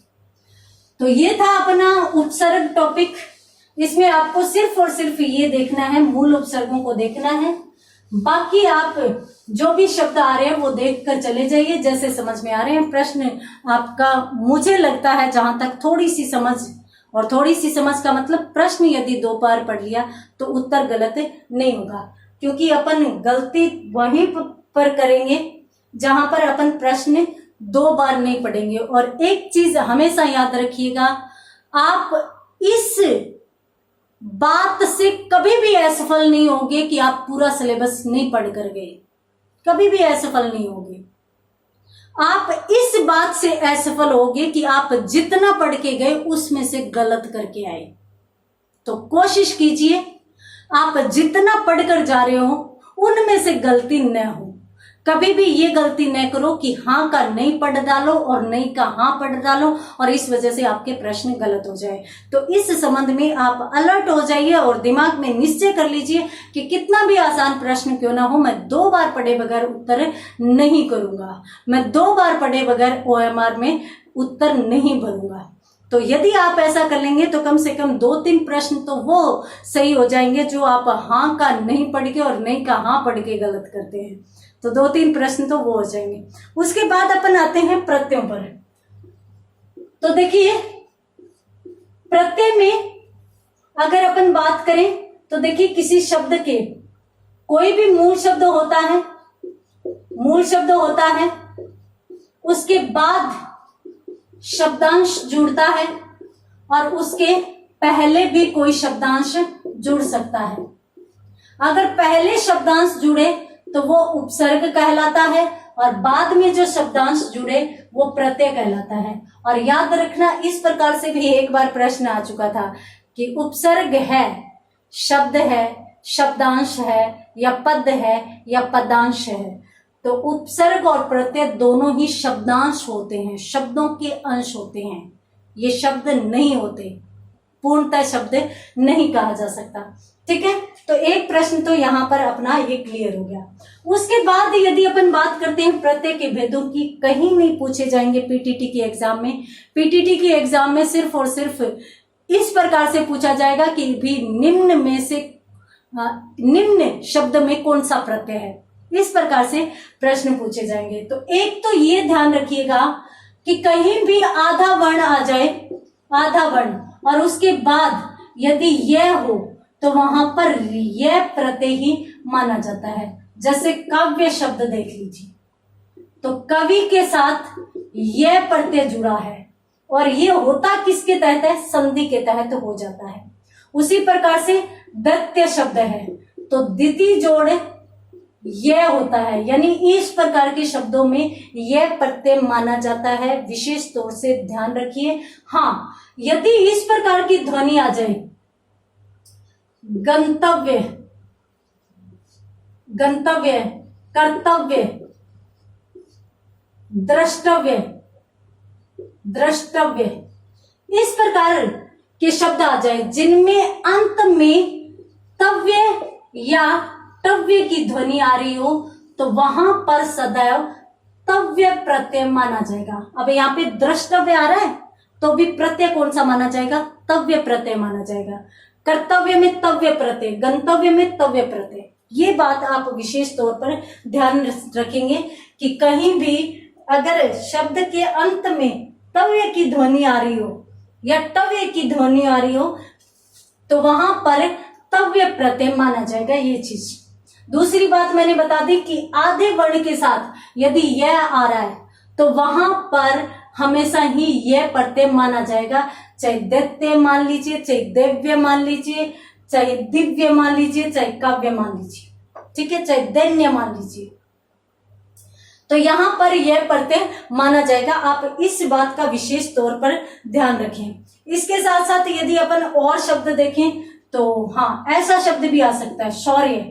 अब इसमें भी तो आधा वर्ण आ रहा है, उसके बाद यह आ रहा है, तो यहां पर भी जो प्रत्यय माना जाएगा ये प्राधान्य में आ जाए, प्राधान्य में, आदित्य में आ जाए, सभी में कौन सा प्रत्यय माना जाएगा? यह प्रत्यय माना जाएगा। ये आप विशेष तौर पर ध्यान रखिएगा। और अक्सर इस प्रकार के शब्द पूछ लिए जाते हैं क्योंकि यह प्रत्यय महत्वपूर्ण माना जाता है। अरे मैंने वो स्क्रीनशॉट लेने का तो मैं बोलना भूल जाती हूँ भाई, क्योंकि अपन 2 क्लासेस में ही टॉपिक क्लियर कर रहे हैं। आप वीडियो रोककर स्क्रीनशॉट ले लीजिएगा या फिर आप नोट कर लीजिएगा इन चीजों को, ठीक है, महत्वपूर्ण है। अंत में एक शब्द है और शब्द अपत्य का बोध करा रहा है। अपत्य का मतलब होता है संतान, शाब्दिक अर्थ होता है संतान, या फिर अपन सीधा कहें कि कोई भी शब्द है जो किसी भी जाति, धर्म या संप्रदाय से संबंधित हो, संप्रदाय से संबंधित हो और उस शब्द के अंत में वह हो, तो वहां पर सदैव ए प्रत्यय माना जाएगा। याद रखना हमेशा ये प्रत्यय, ए प्रत्यय। आप मानव ले लीजिए, मानव, मानव में प्रत्यय पूछ ले ए कर देना, क्योंकि मानव एक जाति से संबंधित है। मानव जाति अपन कहते हैं ना, मानव जाति ने ऐसे किया, तो मानव एक जाति से संबंधित है और मनु की संतान माना जाता है, तो संतान से संबंधित भी आ रहा है, तो और अंत में वह भी आ रहा है, ए प्रत्यय कर दो। दानव, ए प्रत्यय कर दो। राघव, ए प्रत्यय कर दो। वसुदेव या वासुदेव, ए प्रत्यय कर दो, ठीक है। तो इस प्रकार से यहां पर जो प्रत्यय माना जाएगा वो कौन सा माना जाएगा? ए प्रत्यय माना जाएगा। ये आप विशेष तौर पर ध्यान रखेंगे, ठीक है। बाकी जो ई प्रत्यय होते हैं, ई प्रत्यय होते हैं, ए प्रत्यय होते हैं, जैसे गांगेय है तो गंगा जोड़ ए होता है, गांधारी होता है तो गांधार जोड़ ई होता है, मैथिली है तो मिथिला जोड़ ई होता है। तो ये तो ऐसे प्रत्यय हैं जिनका आपको स्पष्टता पता चली जाएगा। एक नियम आपको मैं बताती हूं, देखिए, कहीं भी किसी भी शब्द में आपसे यदि प्रत्यय पूछ लिया जाए तो आप कोशिश कीजिए इस शब्द को तोड़ने की, और इस शब्द को तोड़कर आप इस तरीके से व्यवस्थित करो कि मूल शब्द निकाल लो। और मूल शब्द का मतलब क्या है कि ऐसा शब्द यहां से निकाल लो आप जो सार्थक हो, जिसका कोई न कोई अर्थ हो, ठीक है। अब आपने जब कोई सार्थक शब्द निकाल लिया तो उसके बाद जो बचा वो प्रत्यय में डाल दो और उसके पहले जो बचा वो उपसर्ग में डाल दो। कोशिश करना इस प्रकार का यदि संभव हो सके तो। जैसे मान लीजिए कि अपन ने एक शब्द अपने सामने है पंकज, ठीक है। अब इस शब्द में कोशिश कीजिए एक सार्थक शब्द आप निकाल लो। तो सार्थक क्या होता है? पंख। पंख का मतलब क्या होता है? कीचड़।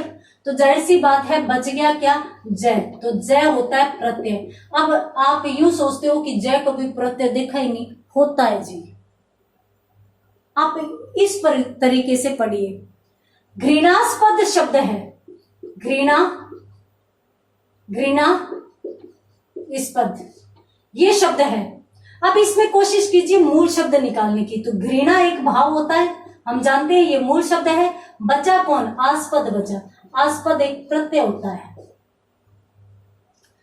आपके सामने एक शब्द है पीतल, ठीक है। अब पीत शब्द का अर्थ होता है पीला, ठीक है, और पीला एक सार्थक शब्द है। बचा कौन? ल प्रत्यय होता है।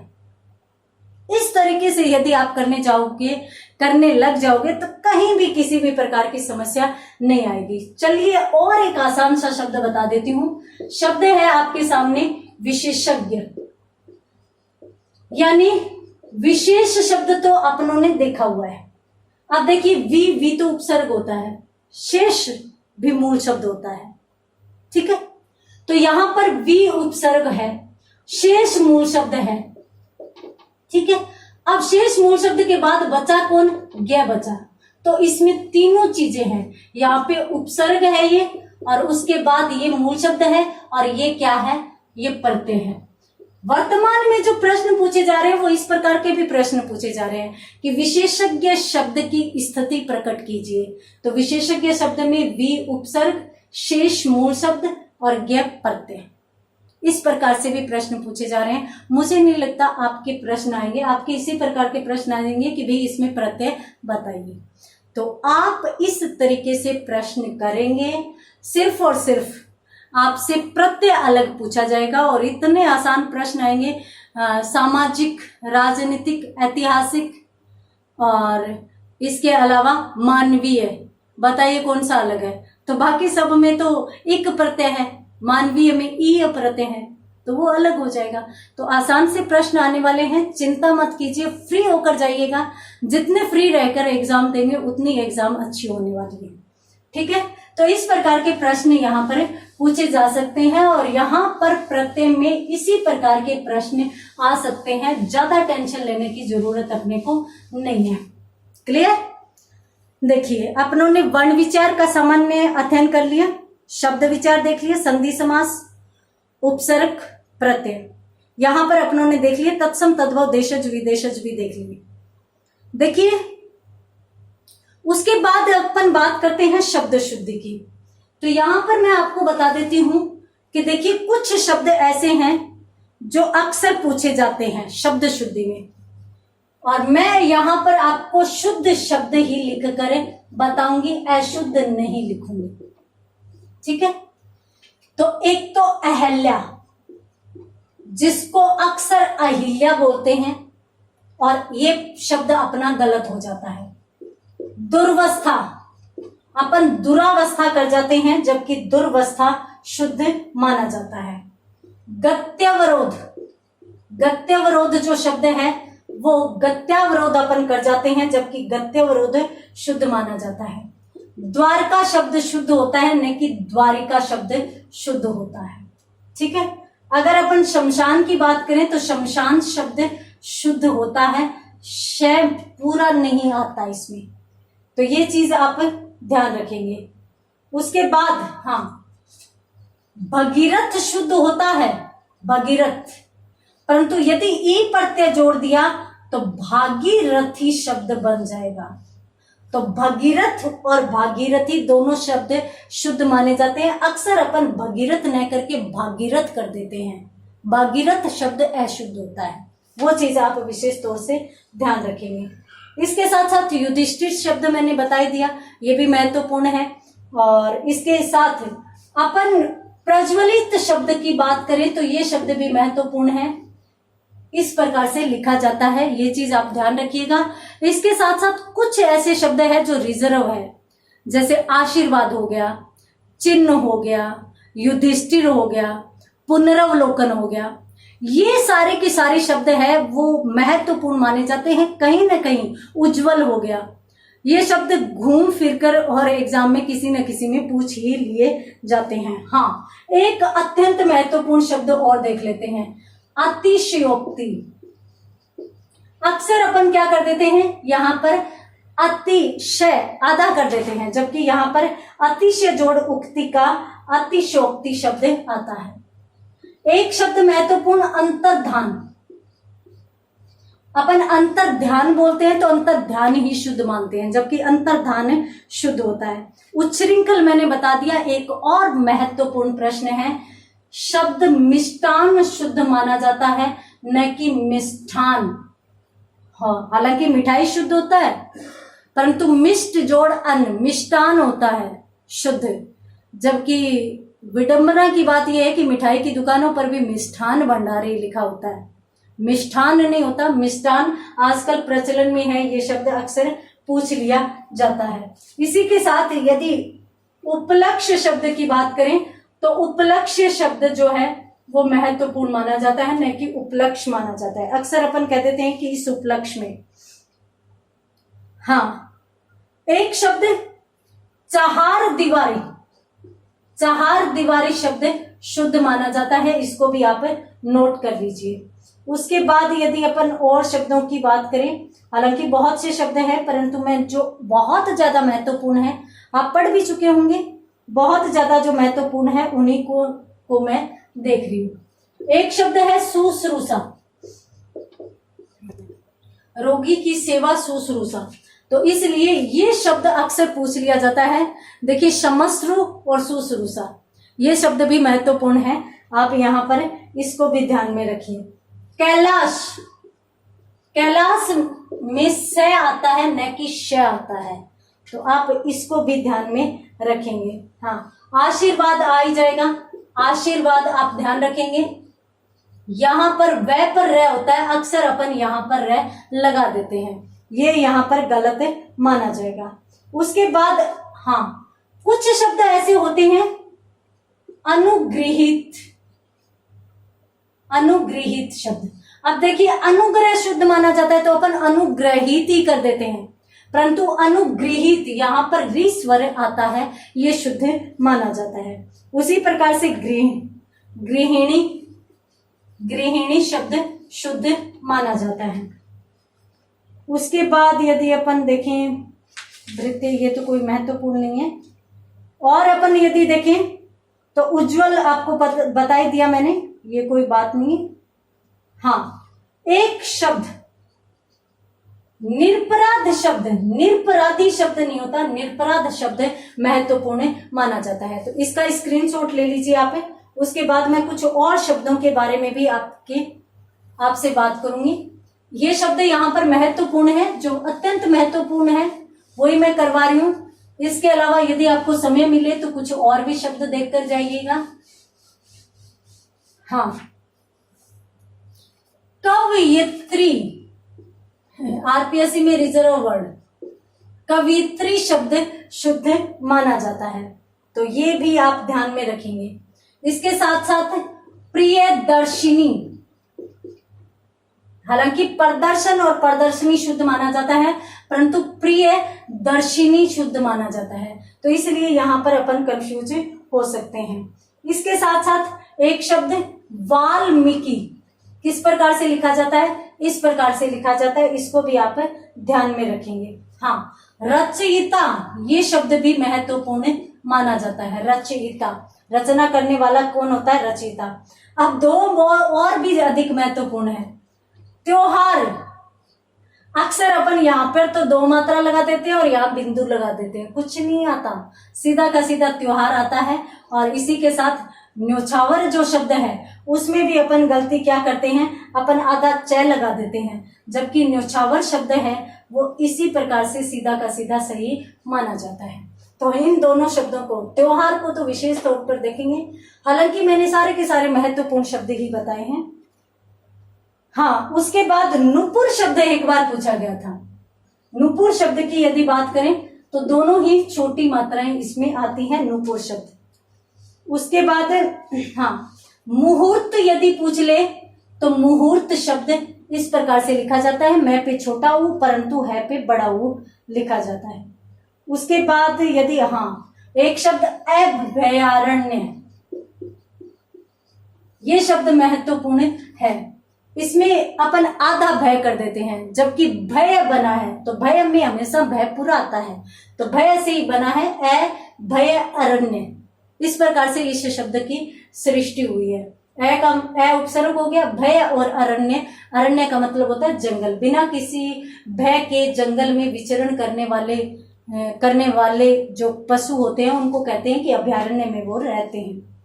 हाँ, उसके बाद यदि अपन बात करें तो देखिए एक चीज याद रखना, अहोरात्र, नवरात्र, इनमें रात्रि नहीं आता, रात्र शुद्ध माना जाता है, तो वो चीज आप ध्यान रखना।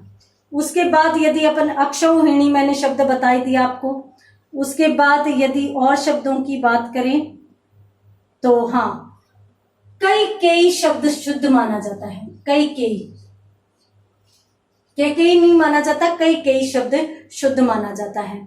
उसके बाद यदि अपन बात करें तो एक शब्द गण्यमान्य, गणमान्य शुद्ध नहीं होता, गण्यमान्य शुद्ध माना जाएगा। उसके बाद एक शब्द हाँ, चिकित्सा, ये भी महत्वपूर्ण माना जाता है। कार्य करने की इच्छा ही क्या कहलाती है? चिकित्सा कहलाती है। तो यहाँ पर वो आपके शब्दों के अर्थ में, वाक्यांश के लिए एक शब्द में भी ये चीज क्लियर हो जाएगी। छिद्रान्वेषी, छिद्रान्वेषी जो दूसरों में दोष ढूंढता हो उसे छिद्रान्वेषी कहा जाता है। उसके बाद अपनों ने देखा था निरपराधी होता है तो निर्दोष होता है, निर्दोषी नहीं होता। ठीक है। हाँ, एक चीज और, दंपति इस प्रकार से शुद्ध लिखा जाता है, दो तय इसमें नहीं आते, अक्सर अपन दो तय लगा देते हैं। हाँ, नींबू जो शब्द है वो इस प्रकार से लिखा जाता है, इसमें बिंदी नहीं आती, नींबू होता है। उसके बाद हाँ, एक शब्द और, भर्तृहरि एक बार पूछा गया था, भर्तृहरि। और इसके साथ साथ एक शब्द और, मुमूर्षा, ये शब्द भी महत्वपूर्ण यहाँ पर माना जाता है, इसको भी आप विशेष तौर पर ध्यान रखेंगे। ठीक है। तो ये मैंने कुछ महत्वपूर्ण शब्द बताए हैं आपको, जिनको आप विशेष तौर पर ध्यान रखेंगे। और इसके अलावा भी कुछ शब्द ऐसे हैं जो अक्सर एग्जाम में आते रहते हैं, जो महत्वपूर्ण शब्द आपको लगे वो आप देख लेना। हाँ, देखिए आपके सिलेबस के अकॉर्डिंग यदि बात करें तो वर्ण विचार टॉपिक अपन देख चुके हैं, शब्द विचार, संधि, समास, उपसर्ग, प्रत्यय अपन देख चुके हैं, तत्सम तद्भव देख चुके हैं।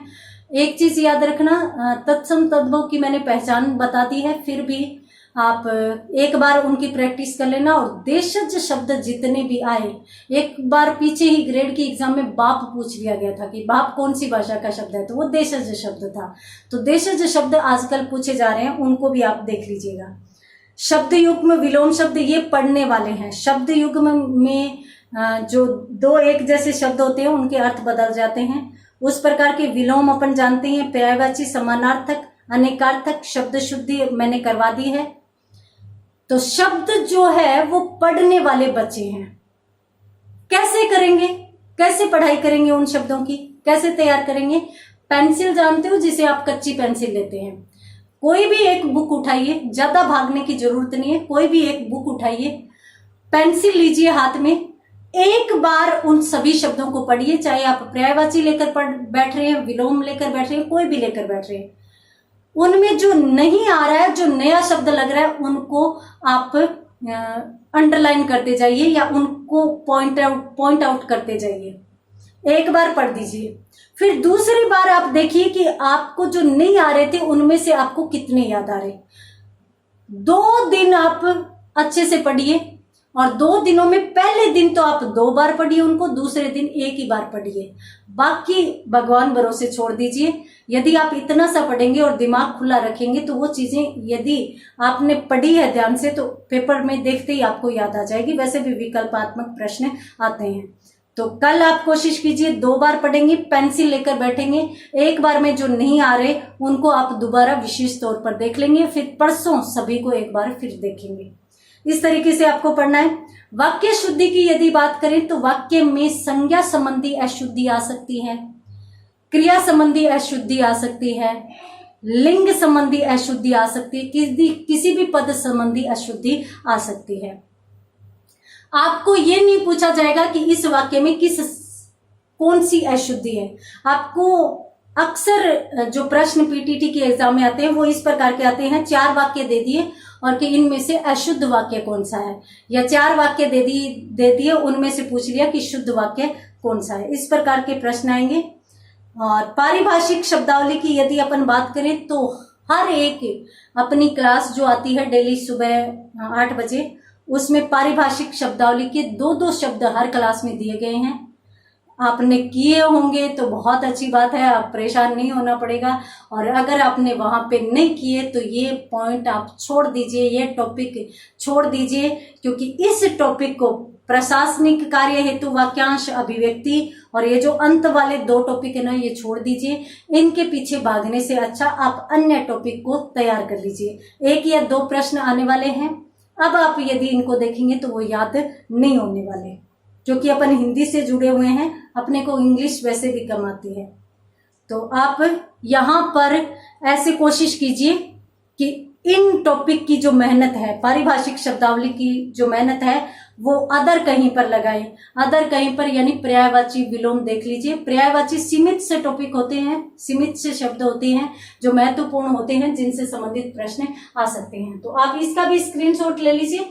उसके बाद वाक्य की अशुद्धियों से संबंधित मैं आपको 1-2 चीजें और बता देती हूँ, क्या पता वहां पर उससे संबंधित भी कोई प्रश्न पूछ लिया जाए।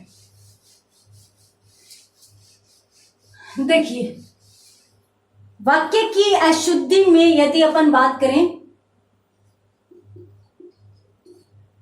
वाक्य शुद्धि टॉपिक है, तो शुद्ध वाक्य आपसे पूछे जाएंगे। किसी भी वाक्य में जो अशुद्धि होती है, वो जो अशुद्धि है वो आसक्ति संबंधी अशुद्धि मानी जा सकती है। यानी जहां पर शब्द है वो समय पर, एक समय पर नहीं बोले जाकर काफी अंतराल के बाद बोले जाए। तो यदि अंतराल के बाद बोले जा रहे हैं तो वहां पर भी अशुद्धि मानी जाती है। कभी कभार अपन सही परिस्थिति के लिए सही शब्द प्रयोग नहीं करते, तो वहां पर भी वाक्य अशुद्ध हो जाता है। जैसे राम ने गाली बकी, तब तो शुद्ध है। राम ने गाली दी तो गाली कोई उपहार नहीं है जिसको भेंट दिया जाए, तो इसलिए इस प्रकार के शब्द होते हैं। कभी कभार तो एक बार तो ऐसे प्रश्न पूछा गया था कि किसान ने आग से खेत सींचा, बताओ किस प्रकार की अशुद्धि है। तो सही वाक्य में सही शब्द का प्रयोग नहीं हुआ, आग से खेत नहीं सींचा जाता, खेत पानी से सींचा जाता है, तो इसलिए वहां पर भी वाक्य अशुद्ध माना जाता है। तो यहां पर अपन देखते हैं कि भाई कभी कभार ऐसे शब्द आ जाते हैं जो अनावश्यक आ जाते हैं, तो अनावश्यक शब्द प्रयोग से संबंधित शब्द शुद्धि या शब्दों की या वाक्य की अशुद्धि, अनावश्यक शब्द प्रयोग भी वाक्य की एक अशुद्धि हो सकते हैं। तो देखिए, यूं आ जाए कि मैं लगभग 2 बजे पहुंचूंगा, मैं आज दोपहर के लगभग 2 बजे पहुंचूंगा। तो यहां पर आज दोपहर के, अब अगर दिन के 2 बजे पहुंच रहा है तो इसमें अनावश्यक शब्द डाल देना, वो अनावश्यक शब्द संबंधी अशुद्धि होती है। एक चीज याद रखना, ध्यान रखना, इस प्रकार के शब्द आ जाए अनेक, तो अनेक अपने आप में बहुवचन है, तो इसके भी अपन कहीं कहीं अनेकों शब्द देखते हैं। वाक्य में इस प्रकार के बहुत आते हैं, लिखा हुआ होता है कि अनेकों गोष्ठियां आयोजित की गई, तो अनेकों हिंदी शब्दकोश में कोई शब्द ही नहीं होता, अनेक होता है, और अनेक भी अपने आप में बहुवचन होता है। तो अपन किसका बहुवचन बना रहे हैं? हाँ, एक का यदि बहुवचन बनाए तब तो अनेक हो जाएगा। अनेक अपने आप में बहुवचन है तो अनेक को लिखने की कोई आवश्यकता नहीं रहती, ये शब्द ही अशुद्ध होता है। तो इस प्रकार के शब्दों का प्रयोग आपको वाक्य में मिलेगा, आप वहां पर थोड़ा सा ध्यान देकर और वाक्य को पढ़िएगा, ठीक है। तो कभी कभार अनावश्यक शब्द प्रयोग आ जाता है, यानी जहां पर एक शब्द से काम चलता है वहां पर 2-2, 3-3 शब्द दे दिए जाते हैं, ठीक है। मैं सही दिन दिनांक उस तारीख को, अब दिनांक दे दिया जाता है और बाद में तारीख भी शब्द आ जाता है, तो वहां पर अनावश्यक शब्द प्रयोग आता है। अगर संज्ञा संबंधी अशुद्धि आएगी तो संज्ञा में जो क्रिया होगी वाक्य के अंत में उसके अनुसार लिंग या वचन का प्रयोग नहीं होगा, तो इसलिए वहां पर क्रिया संबंधी अशुद्धि होगी। मैं आपको एक वाक्य लिखकर और बताती हूं कि अपन पद परिचय किस प्रकार से करते हैं, और पद परिचय अगर आपको आ जाए तो वाक्य की अशुद्धि की संभावना कम हो जाती है। जैसे राम पत्र लिखता है, ये वाक्य है, तो आप सबसे पहले तो राम को उठाइए। राम में लिंग क्या है? पुल्लिंग, ठीक है। राम का वचन क्या है? एक वचन, एक वचन। राम का वचन एक वचन है, ठीक है। अब राम के पुरुष की बात करें तो राम पत्र लिख रहा है, बता कौन रहा है? हमें कोई अन्य व्यक्ति बता रहा है। राम ये तो नहीं कह रहा कि मैं पत्र लिख रहा हूं, फिर तो अपन वहां पर उत्तम पुरुष कर सकते हैं, तो यहां पर अन्य पुरुष आ जाएगा। इस प्रकार से अपन पद परिचय पढ़ते हैं। उसी प्रकार से पत्र का पढ़ते हैं। अगर लिखता है का देखें तो लिखता एक क्रिया शब्द है, क्रिया भी किस में प्रयुक्त हुई है? क्रिया का लिंग देखें तो क्रिया भी पुल्लिंग में है, पुल्लिंग में है। क्रिया का वचन देखें तो क्रिया भी एक वचन में है। अगर कर्ता एक वचन है और क्रिया भी एक वचन है और बीच में क्रम प्रभावी नहीं है, तब तो वाक्य शुद्ध माना जाएगा, नहीं तो वाक्य अशुद्ध हो जाएगा। तो इस प्रकार से वाक्यों की अशुद्धि अपन पद परिचय देखकर भी समझ सकते हैं। तो उम्मीद करती हूं कि अपनों ने सभी टॉपिक्स का एक बार भ्रमण कर लिया है, अपन सभी के पास जा आए हैं। फिर भी किसी भी प्रकार की कोई समस्या आ रही है तो आप कमेंट बॉक्स में डालिएगा, जहां भी जैसे भी होगी हेल्प करेंगे। All the best for exam. इसी के साथ धन्यवाद।